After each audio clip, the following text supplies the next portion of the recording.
And you want to talk about narratives? I appreciate your distinction between hijacking and what was it? What did you say? You can Gumming up the offense.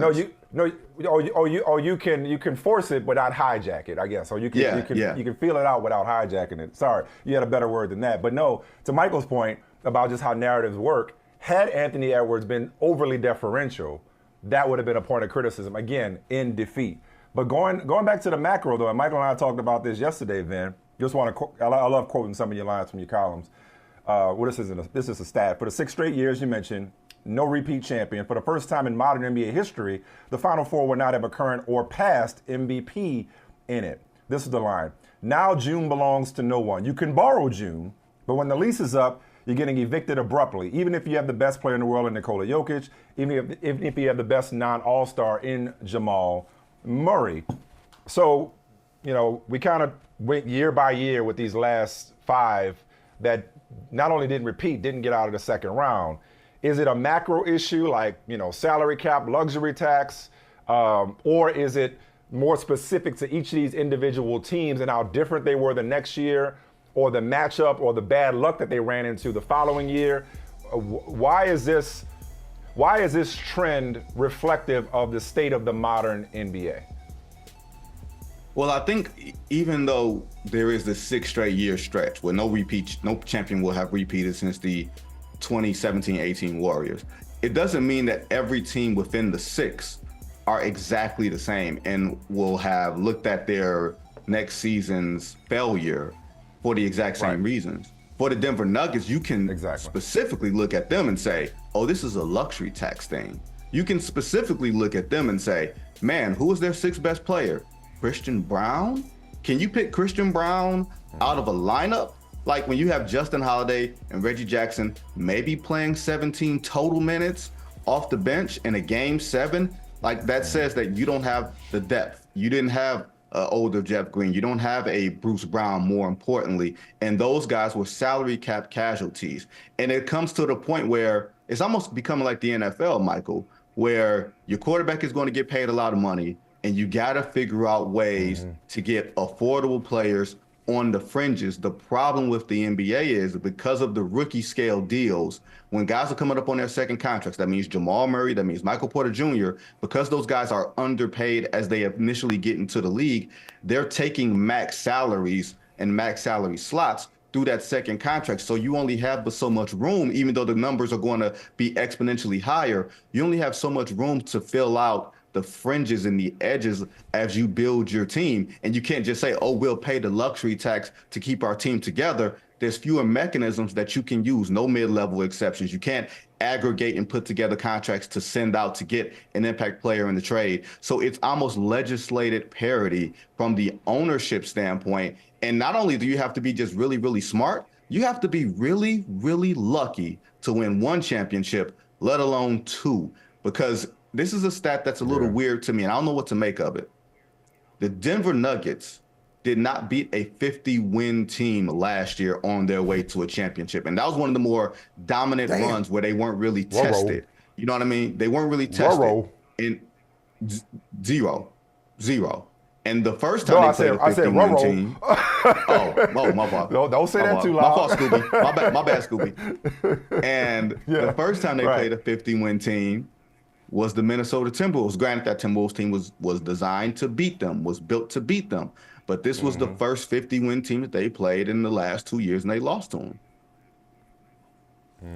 All right. So are they, you think about, since you were there for the Ant and Cat show, you probably weren't there getting scolded by Mike Malone, who was like, what you talking about? Stupid question. Oh, I was there for that. I was there for that.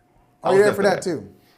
I was there for that. All right. I was on some shape shifting shit. You know what I mean? Like I was in the Matrix. So his whole point, he had many points. He was a little sensitive, a little upset about that. But he also said this is a failure, it's not fatal. You buy that? You buy that the Denver Nuggets will be back? Could they be back next year as NBA champions? Let's say they get a couple of guys who emerge. They can afford it. They can figure out a way to budget 2 more players. Are they back in the championship conversation? Yeah, they're back. Like the San Antonio Spurs never repeated when they won 5 championships between 1999 and 2014. The San Antonio Spurs got embarrassed in the first round by the Memphis Grizzlies in 2011 and then wound up coming back.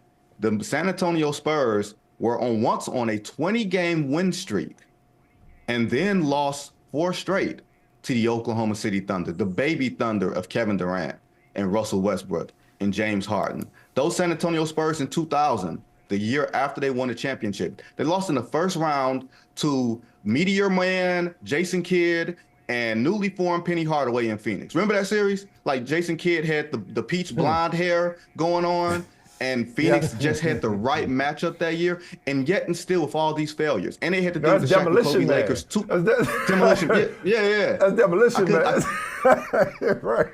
I say Meteor Man, my bad. Wrong one. Yeah, you got your men mixed up, but no, but good pull, deep cut. It's a good pull. That's a good pull. That's good. But think about, and they had to deal with the Shaq and Kobe Lakers, the Shaq and Powell Lakers. They had to deal with a bunch of iterations of really good teams in that 15-year span, and they still got 5 championships without going back-to-back. And I still consider them, and I think most of us consider them, as close to a dynasty as you would say in the modern NBA, if they're not, the Golden State Warriors, so to speak. So, yeah, I do think this Denver team can come back. They got the best player in the world. Like, Nikola Jokic had a bad Game 7. And you look at the stat sheet, and you're like, oh, he damn near had a triple-double. Oh, yeah. Like everybody wants to dunk on dude, but he's going to be back. Well, listen. He had a bad Game 7, but they were up by 20 points. I'm sorry, Mike Malone. They were up by 20 points in Game 7 at the crib in the third quarter. And they got the best player. You said they got the best player in the world. Best player in the world. 3 championships. I mean, three MVPs in the last 4 years. You do. Yeah. He should. They all should be dunked on. This was a failure. No, it's a deserved failure. It is a failure for sure. Vin, I'm not giving Vin, this is bail. what I said yesterday, and you referenced this in your column. This is what I said yesterday. I said it wasn't. We'll get to the Pacers in a second. It's not Knicks Pacers, but I did the Reggie Miller sign. But I'll qualify the choke. If it was a choke by the Nuggets, it's because those Timberwolves had their hands around their throat. Like the Timberwolves choked them out. With that best defense in the league that you just referenced a second ago. So usually it's one or the other. It's hard for it to be a comeback and a choke, but this really felt like both, given the circumstances of, as Michael just said, being up 20 with the best player in the world on your home floor in Game 7 against a team that before this year, back to your question, had not won a playoff series prior to this season. Dude, they ran out of gas. Like you could see it. It was like they played with the Super Mario star in the first half. They were running all over the place, and the rotations were tight and crisp. And then they went back to Little Super Mario. Not even Super Mario. They went to Little Mario. You know what I mean? Like the dude without the mushroom. They went from all the way up to all the way. The one that could barely bounce the turtles. That dude. So I think they just ran out of gas. Like I didn't play Mario. Mike older than us, man. Mike didn't play Mario. Also, here's the thing. Here's what's so funny. This is so funny. What? I'm before like Mario was like one of the first games. That's like trying to tell me about Pac-Man or Space Invaders. Like Super Mario was like one of the first games out there. Of course I played it. That's from my childhood. Okay. That's from college for y'all. No, that's my childhood. College and high school. No, that's Mario is my childhood. Mario's old. Look it up. Google it. I was saving old. The Princess at 11. I was saving the Princess at 11 years old. I remember it because I should have been outside playing football. Well, then saving the that's Princess. Right. It is from your childhood because you're only 9 years younger than I am. So you're right. You're not as young as you think you are. Thank you. I was gonna say, in that age gap, the Michaels are closer together than me. Like I'm still, That's there's right, still Vinny. a 3. There's still a 3 in front of my age Vinny's right the now. baby. You know what I mean? Vinny's the baby of this trio. Yes, we know, Vin. you still out here in these streets. I don't know where we were. Oh, you said they ran out of gas. Oh yeah, that's right. You said they ran out of gas like Mario and took us down a. And I will say this: what? Do not allow that. Don't allow that. I'm just saying that the whole running out of gas. Which part? I'm sorry. Oh, okay. The Denver Nuggets gonna have to take more smoke than that. They have to. Listen, what do they have on their floor? It's like this is what your whole thing, your whole brand comes back to bite you. So when you have on your floor 5280, and everybody talks about the altitude in Denver. You know what? It's just so tough. No, you can't run out of gas when you have that on your floor. You can't say you're winded. You can't say, depth. It's been the off season. It's so tough. The crown is heavy. No, you just got to take the smoke. You choked. You choked. You did. You got the best player in the world, and we've been lectured about that ad nauseum by Mike Malone. Like, what are these writers looking at? What are everybody looking at? They don't understand the brilliance of Nikola. Did y'all make the video? Come on. Were y'all in the highlight reel? Oh, yeah. Everybody said we can't get it done. Yeah, we're the champions. You're the champions. You're at home in Denver. I saw the court. I didn't even know it was called Ball Arena. I thought it was 5280 Arena. That's what I thought it was. Anyway, it's all over the damn place. And look, there are plenty of gripes that one could have, starting with that PA announcer in Denver, who is like the epitome of trying too hard. Do y'all hear him during the games when somebody dunks and he goes jam, like it's Guy? You know what I mean? Except the problem is this ain't Atlanta. This is Denver, where I can count the black folks in the arena on press row. You know what I mean? I missed that. No, I haven't heard that one. He doesn't go jam, jam. He does the little ditty after that, and then the dum dum da dum. He does that. Yeah, and then the fans not having a single solitary damn idea what they're actually doing. Yeah. It's one of those things. We can't bring the barbecue everywhere. It ain't That's what over. Right. The party's not over. Except it is over. Except it is over, right? And I'll you give can't bring the barbecue everywhere, huh? You can't bring the barbecue to Denver? No, you can't. Look, we could bring the repast there.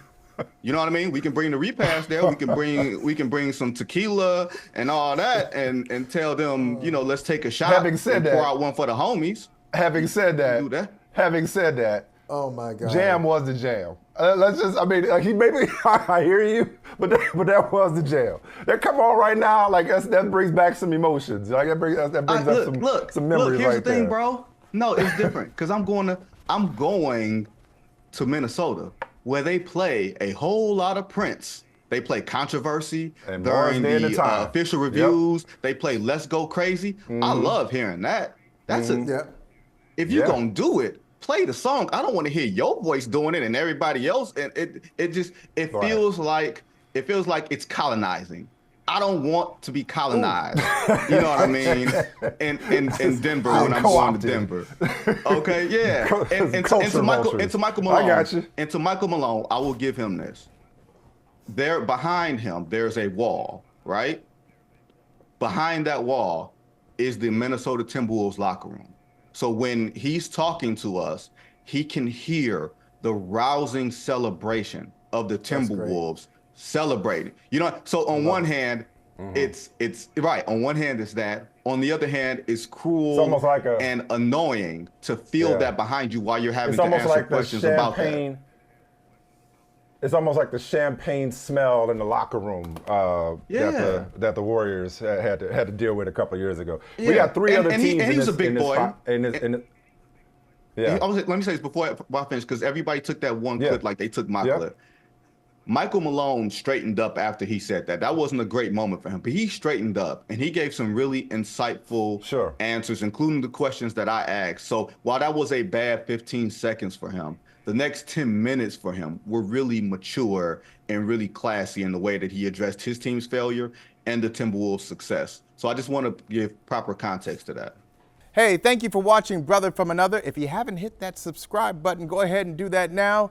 Don't forget, you can catch us 3 to 4 weekdays on PeacockTV.com and on Sirius XM Channel 85.